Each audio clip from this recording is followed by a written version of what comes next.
Mid-November on BC's Coquihalla Highway. It's worse and worse as you go up.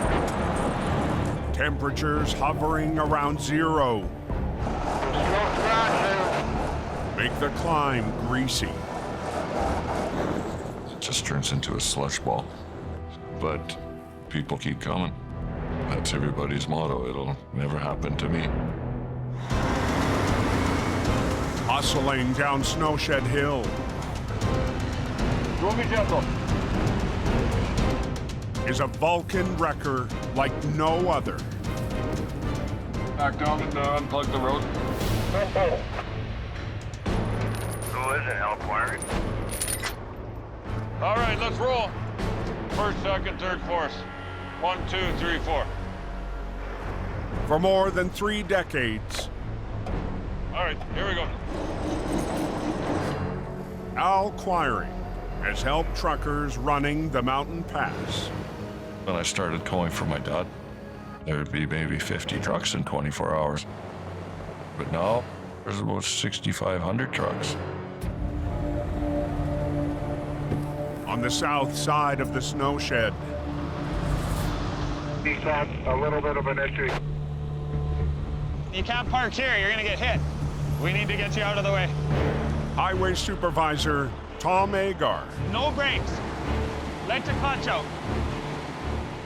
does his part, No brakes. coaching a nervous driver Stay towards the guardrail. down the steep grade. Yeah, okay, you're good now. Don't see that too often. I'll be staying out here until this all ends. But heading northbound, Going to Regina. one trucker hauling industrial supplies When I'm 18, I jumped in the truck. It's been a few years. is extremely confident. It's 49,000 pound load. For this little bit of snow on the road, don't even really need chains. One thing Coquihalla stands for is steep hill bring chains. As Christian Shoderna clears the snow-shed, his barefoot gamble It's kind of getting... it's getting a little icy here.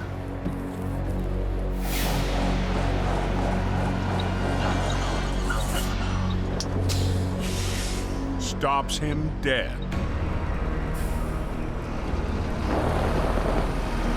Oh, looks like somebody spun out. It's not. That's scary. Hopefully, there's nobody crashing in me.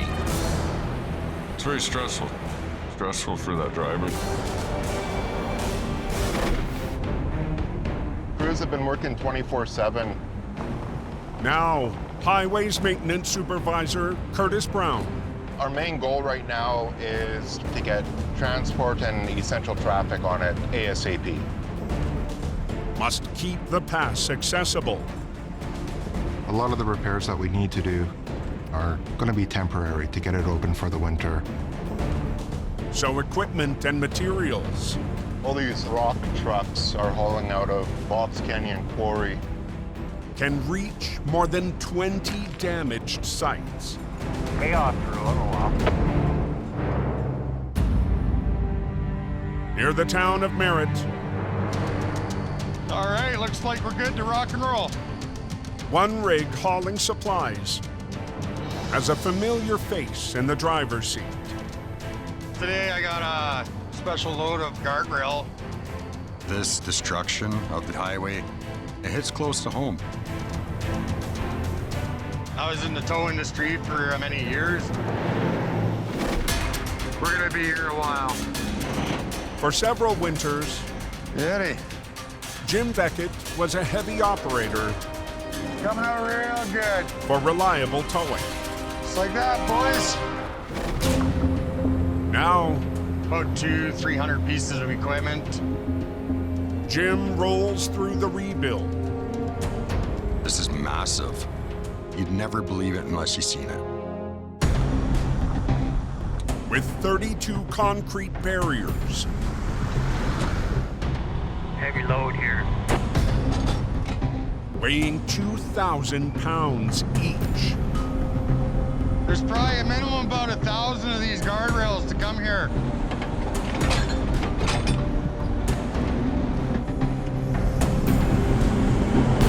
Right on. I'm honored to be even a little part of the reconstruction of the Coquihalla. It's part of history. This is going to take time to repair. The crews are out there and they're doing a great job.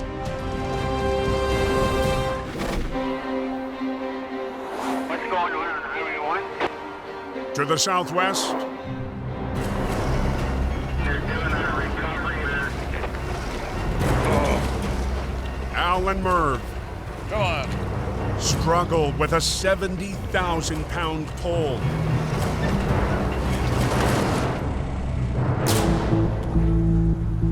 Through a soggy field. Little dozer's got more than enough winching capacity, but in the mud, you're gonna slip and slide around. With Al's heavier dozers, Let's get her done. busy repairing flood-damaged rail lines. Yes, sir. I got almost enough cable I can get close enough a tow truck can hang on to me.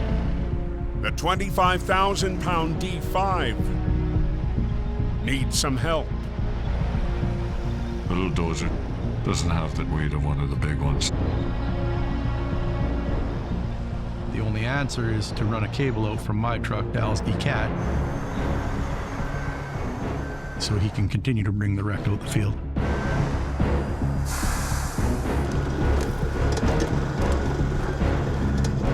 Holy, that's a long way.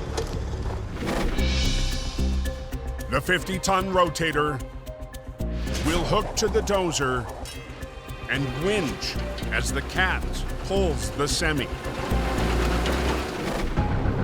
Wonder what's going on there. We want to bring it through the field. We're hoping to not close the lane of the highway. Call this the daisy chain job.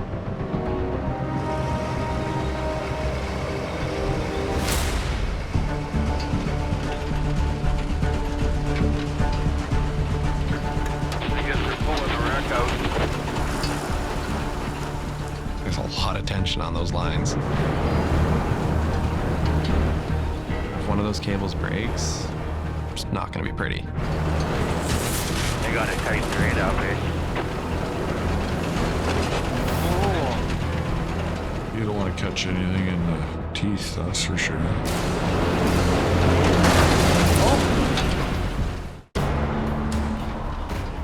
Sure did go off the road. In a Fraser Valley field,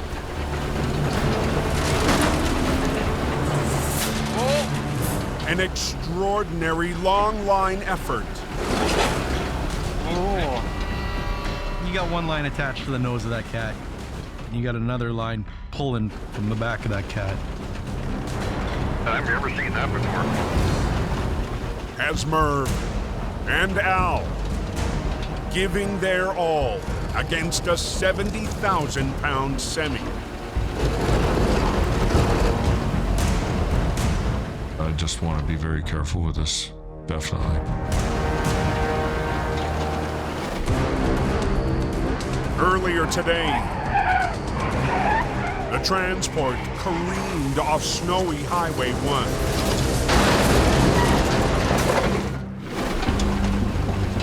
Come on, baby. Now, Oh yeah, she's coming.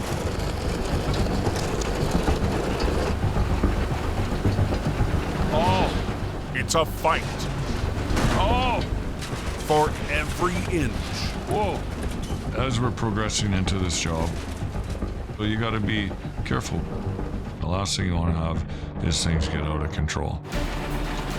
Give her a good little tug. With Merv's rotator Okay, here we go. helping Al's D5 dozer.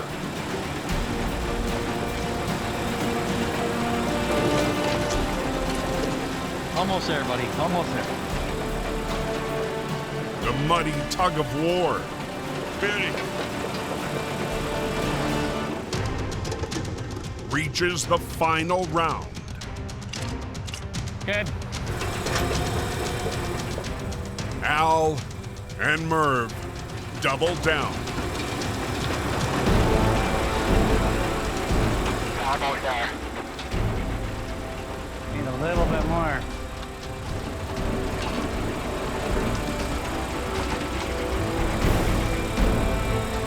She's out of there.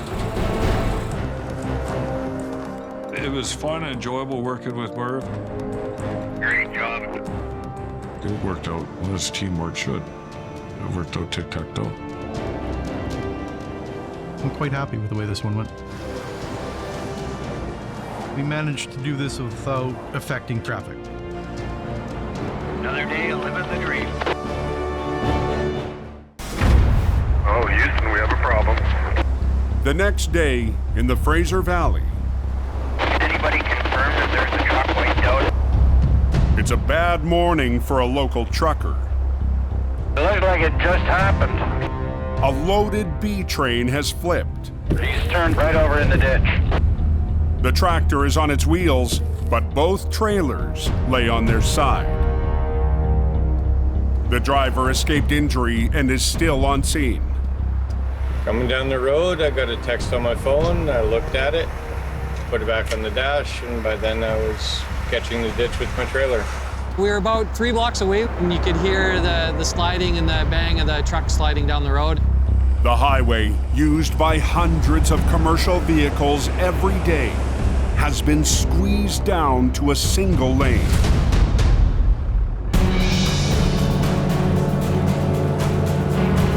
So we'll head on out there and see what we can find us.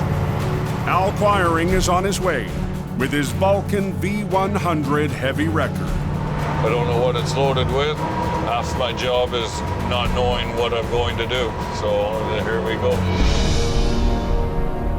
Al arrives to find another tow truck already on site. What a mess. But this job Ay. could use a second set of hands. Rolling up, kind of had an idea what happened there. He got over on the edge of the road, overcorrected, and then the trailer did a flip. Kerpow. The two trailers were carrying more than 50 tons of volcanic rock. It's a load of landscaping pumice, and it is quite a valuable commodity. Yeah, you might as well stick around. I didn't call any of our other trucks. Mission Towing's Dylan Greenwood is also on scene. Yeah, we'll get rid of this one, and then by then Daryl will be here with the excavator and scoop that out, and then we'll flip this thing up pretty easy. This thing will be a little bit difficult to tow, that's for sure. Let's step through and see what we got. Because that trailer is so flimsy, like a beer can, as soon as you start pulling on it, they'll just shred and rip open, and then you got even more of a mess. Not much to grab onto in there. Al can't flip the B train until he closes one of its dump boxes. I'll get a chain. We'll go right through the trailer. Collapsing a hydraulic cylinder. Hooking up to it was a bit of a pain. There was nothing much to hook to. Yeah, just like that. Might pop off, but it might not. Yeah, it might not like it. But the only place to rig onto is a thin piece of metal at the base of the box. Sometimes you have to just hook to things and hope it works. You got to make sure that when you do energize that cable, that everybody is well back, and especially out of the line of fire.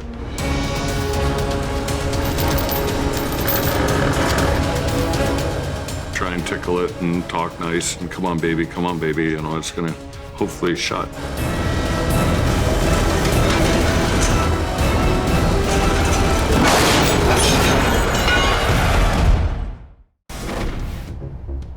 In the Fraser Valley, Things like that, we might want to look inside.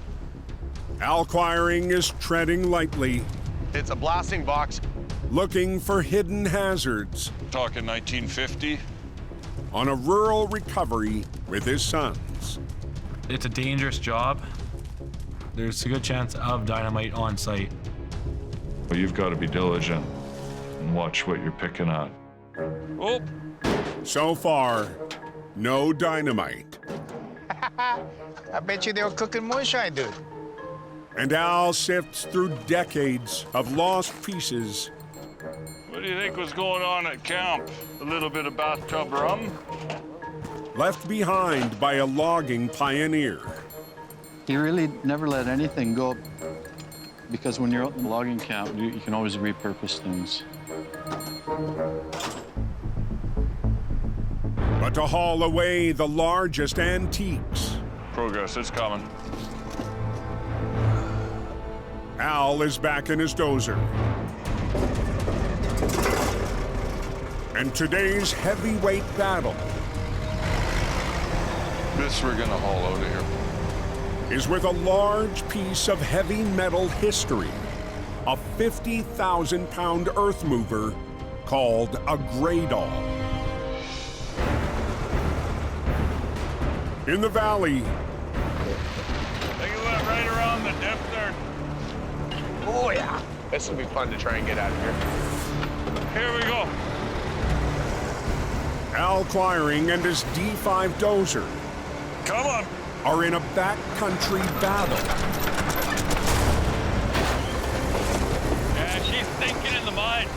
With a 25-ton piece of antique iron. Ah! Using a smaller cat is more maneuverable, but it obviously doesn't have the capacity. Can't even budget. Do you want me to come down now? To help extract the old Gradall, another crew on site offers up an excavator. Now we get the fun part. But just above, another problem looms over the recovery. There's overhead power lines. It's definitely going to be a challenge for us. How am I on that? You got about a foot. Power lines are dangerous. We gotta do it professionally and safely. Al stays anchored to the front end. Okay, here we go. And the excavator tries to raise the rusty artifact. Keep going. Out of the mud. Whoa! Whoa, whoa, whoa. In BC's Fraser Valley. Watch out, guys. Al and an excavator. Okay, here we go. Take on a hulking piece of history. But the machine is trapped in decades of mud. Holy cow. And pinned down by power lines. Watch out. Whoa, whoa, whoa. It'll make a big spark if you tear that down. So you got to keep your eyes on what you're doing. The excavator operator lifts the Gradall as high as he can. Now it's up to Al's smallest dozer. We're putting it to work. To rip out the heavyweight relic. Come on.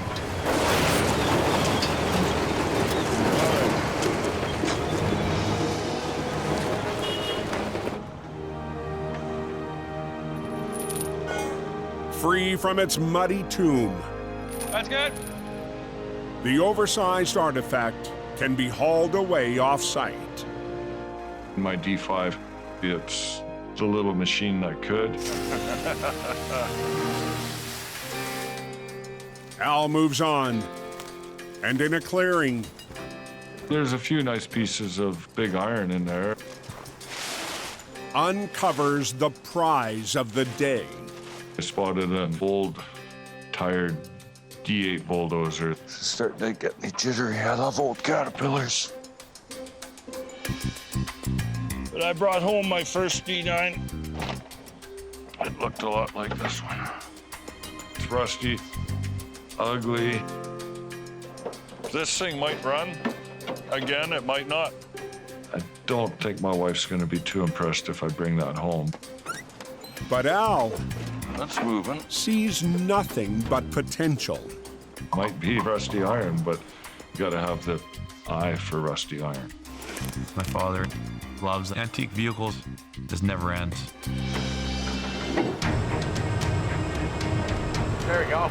to find out if the old D8 is salvageable. Just make sure, keep an eye out. Once again, Al recruits the excavator. First time she's moved in what, 30 years? And hopes. Jumper in gear.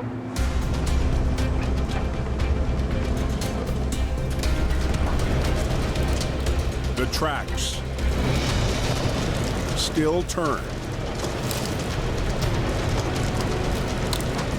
That alone tells me that machine is worth maybe trying to see if we can get it going.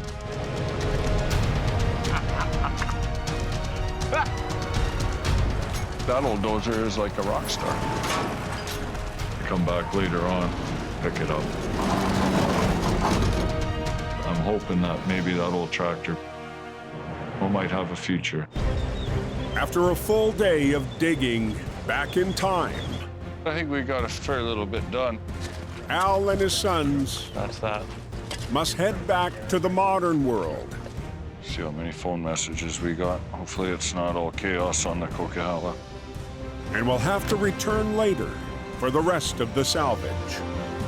Didn't lose any fingers, didn't lose any toes, and didn't discover a big smoking hole where my D5 used to be. That's a wrap, boys.